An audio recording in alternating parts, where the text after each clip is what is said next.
oray-orayan. Nah, ini favorit juga nih.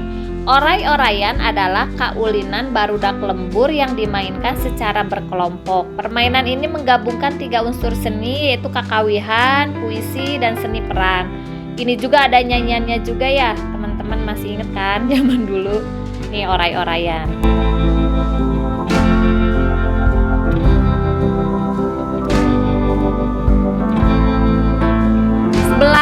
Ucing sumput. Ucing sumput atau petak umpet adalah permainannya cari dan sembunyi.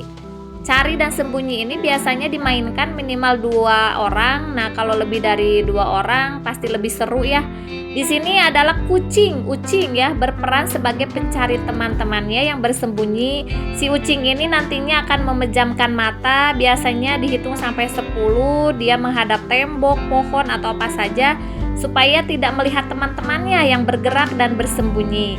Nah, si kucing ini mulai mencari-cari temannya. Ketika menemukan temannya, ia akan menyebut nama temannya sambil menyentuh, bilang hong. Nah, yang hong ini nanti si temannya ini akan jadi kucing.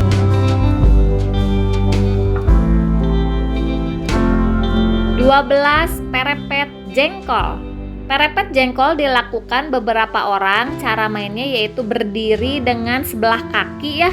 Sebelahnya lagi dianyamkan ke belakang sambil berputar dan bernyanyi.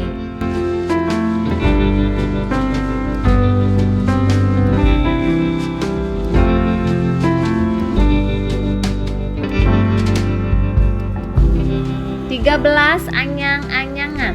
Anyang-anyangan adalah kaulinan bermain peran. Ada yang berperan sebagai pedagang, pembeli, dan lain-lainnya.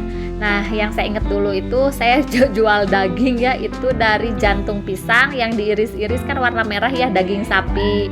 Nah, udah gitu si tangkai singkong ya, saya potong-potong jadi cengek. Nah, itulah anyang-anyangan.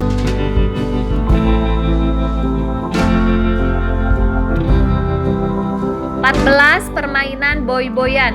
Permainan boy-boyan biasanya menggunakan bola kasti atau kertas yang dibentuk menyerupai bola dan pecahan genteng kecil 9 atau 15 buah ya. Permainan ini dimainkan oleh 2 tim.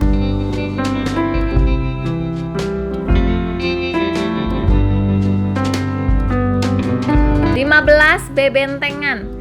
Dibutuhkan kecepatan, ketangkasan, dan strategi. Setiap pemain harus menghindari kejaran lawan, berlari sambil berkomunikasi menangkap lawan, menyerang dan merebut benteng. Ketika menyentuh benteng lawan, biasanya pemain akan berteriak, "Benteng!" Nah, kemudian skor akan menjadi 1-0. Dah, itu menang ya kalau udah ngambil benteng lawan. Nah, itulah beberapa kaulinan barudak lembur Sunda zaman baheula ya. Selain menjadi hiburan, juga dulu tuh sesama teman gitu kita persahabatannya semakin akrab. Kadang pengalaman masa kecil dulu sebelum azan maghrib tiba kita tuh nggak pulang ya karena saking keasikan main, bahkan sampai dijemput oleh orang tua suruh pulang ke rumah. Oke teman-teman, kita sudah bernostalgia tentang permainan-permainan kita waktu kecil dulu. Nah, terima kasih. Assalamualaikum warahmatullahi wabarakatuh.